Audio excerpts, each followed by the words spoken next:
Good day to you, and let me ask directly, how are you holding up in this preparation? The pressure is real, the syllabus is vast, and the examination in front of you can shape the whole arc of your career. Welcome to the Sociology Desk, issue 89. Today we are working through one event only, and it is a rich one: the Adivasi claim to indigenous status before the United Nations, and what it does to your understanding of the tribal communities unit. Let us start with the event itself. Adivasi organizations, under banners such as the Adivasi Mahasabha Foundation, went to the United Nations expert mechanism on the rights of indigenous peoples in Geneva and argued something quite pointed. They said, India cannot maintain one of the world's largest systems of tribal recognition at home through the scheduled tribes category, while refusing to call those same communities indigenous internationally.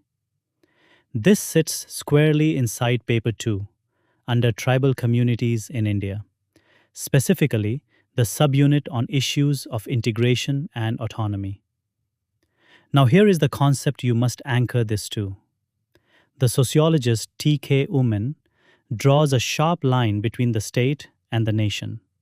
The state for him is a territorial legal community, the entity that hands out citizenship and constitutional protections. The nation is a different thing altogether. It is a culturally self-conscious ethnic community, a people who see themselves as one, prior to, and sometimes independent of the state. Oommen's real insight is that one state can contain several nations. India gives Adivasi communities citizenship benefits generously: reservation, schedules, protective law, but it has never conceded that they form a separate nation with a prior claim to land and sovereignty. That is exactly the ethnic national claim indigeneity carries in international law, and that is exactly what the Indian state resists. Where does this refusal come from historically? Go back to G.S. Ghurye. In his study titled The Scheduled Tribes, Ghurye argued that India's tribal populations were not separate, self-contained societies at all.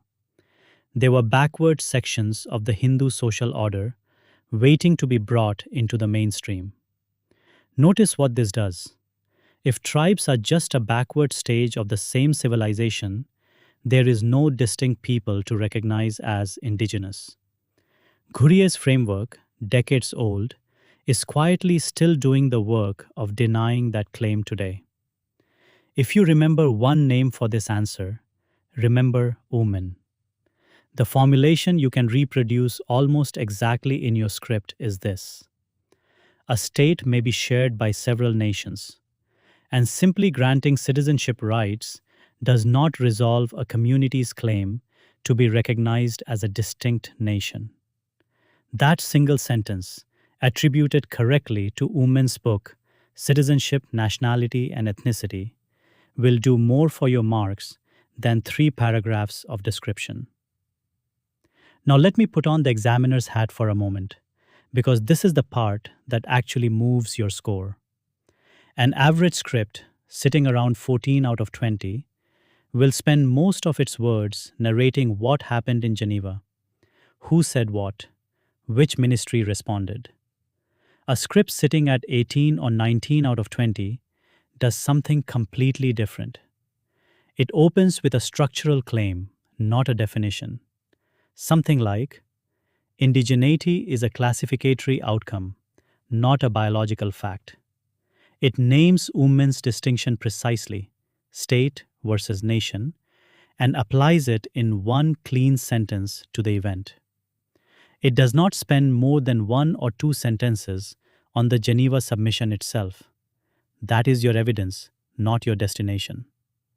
It brings in a second thinker, Ghurye or Partha Chatterjee, to show range and to counter or extend the first point. And it closes by looking forward, asking whether constitutional protection can ever be separated from political recognition. That is the difference between a candidate who can sync current affairs with theory and one who cannot. That sinking, done under time pressure, is what separates the top rank from the rest.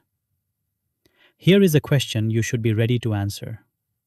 Is the Indian state's category of scheduled tribe itself a colonial inheritance that forecloses the constitutional recognition of Adivasi Indigeneity?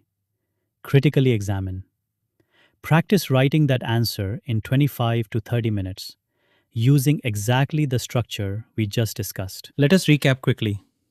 Indigeneity is a classificatory contest, not a biological fact.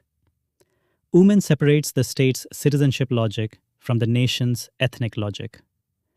Ghurye's older assimilationist thesis explains why India resists the international vocabulary.